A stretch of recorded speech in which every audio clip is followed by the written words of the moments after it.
देवी द्रौपदी चिंता मत करना, जिस दुष्ट ने तुम्हारे पुत्र की ये दुर्गति की है, मैं गांडीवधारी अर्जुन ये प्रतिज्ञा करता हूं, उसको ला करके तुम्हारे सामने कठोर मृत्यु दंड दूंगा। प्रतिज्ञा किए, भगवान को इशारा किए, भगवान रथ चलाने लगे। भगवान के द्वारा संचालित रथ पर अर्जुन बैठ करके आज शत्रु की खोज में निकले।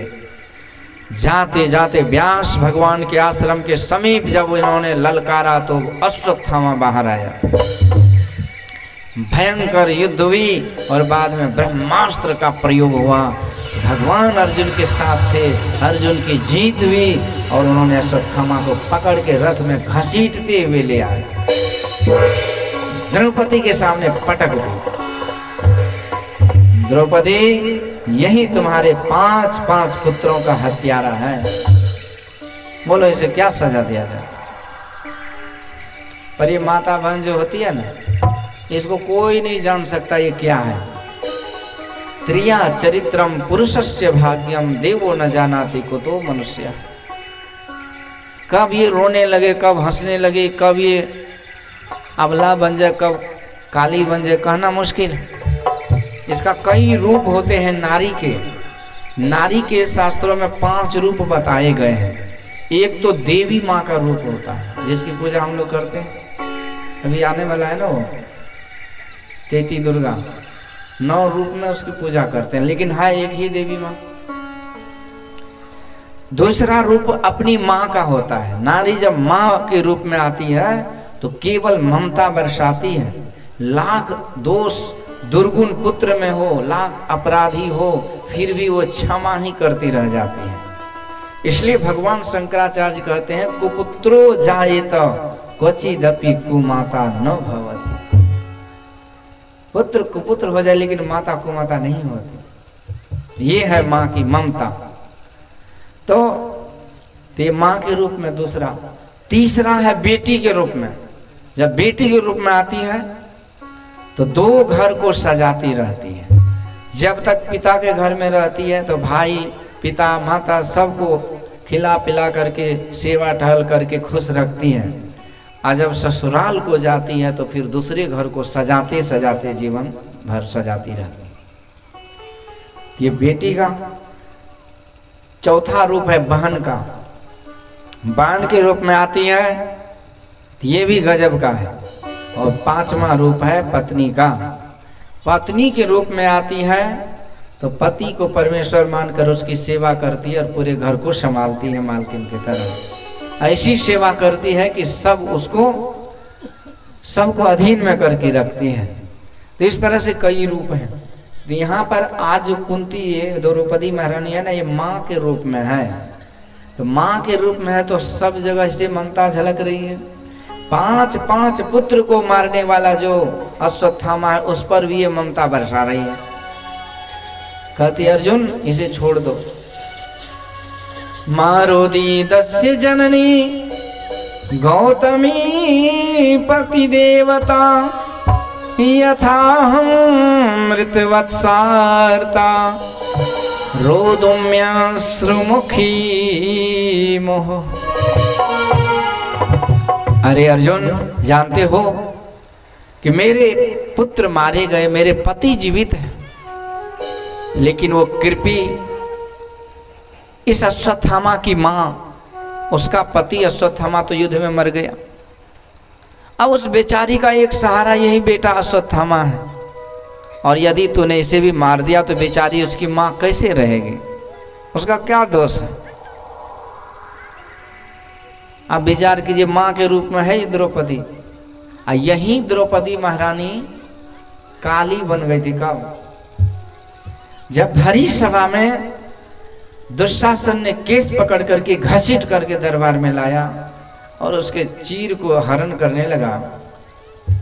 बाद में भगवान की कृपा से वो बच गए, लेकिन जब क्रोध करी तो इन्होंने प्रतिज्ञा की थी कि दुशासन सुन, मैं अग्नि से प्रकट हुई द्रौपदी ये प्रतिज्ञा लेती हूँ कि जब तक मैं तुम्हारे छाती की लहू अपने केस में न लगाऊं तो मेरा केस खुला का खुला रहेगा। जब जब भी पांडव ठंडे पड़ते थे ना तो द्रौपदी महारानी अपना खुला केस दिखाती थी, देख तुम्हारी पत्नी का क्या अपमान हुआ था। फिर से इन लोगों का खून गर्म हो जाता था। यानी कि महाभारत कराने वाली द्रौपदी महारानी ही थी। सबको गरज ली उन्होंने। एक दिन दुशासन का पल्ला पड़ा भीम से। भीम सोचा आज मौका है इसको चोखा बनाने का। भीम से भिड़ंत हुई। अब बाद में भीमसेन को जब याद आया वो चीरहरण, तो ऐसा रूप वो काल का लिया, दुशासन को मार मार करके धुआं कर दिए, उसके छाती को फाड़ दिए और मुंह सटा करके खून को पीने लगे। पूरे काल के रूप में आकर के खून पान किए, नृत्य किए, तांडव किए चारों तरफ उसके शव पर। और बाद में हाथ में खून भर के भीमसेन ने लिया छाती का खून और दौड़े दौड़े शिविर की ओर। अरे पांचाली लो, ये तुम्हारे अपमानित केसों के लिए मैंने उस दुष्ट दुशासन के छाती का लहू लाया हूं।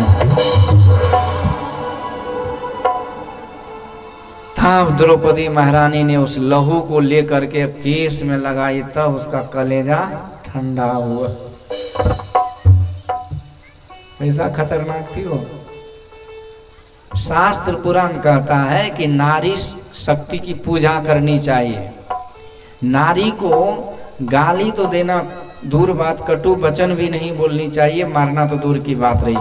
जो नारी जाति का अपमान करते हैं और उसे उसका इज्जत आबरू पर हाथ डालते हैं, तो कहते हैं वही नारी काली का रूप हो जा करके उसके जीवन को गरस लेती है, उसको सत्यानाश कर देती है।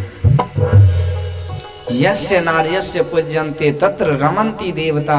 जहाँ नारी की पूजा होती है वहाँ देवता रमन करते हैं।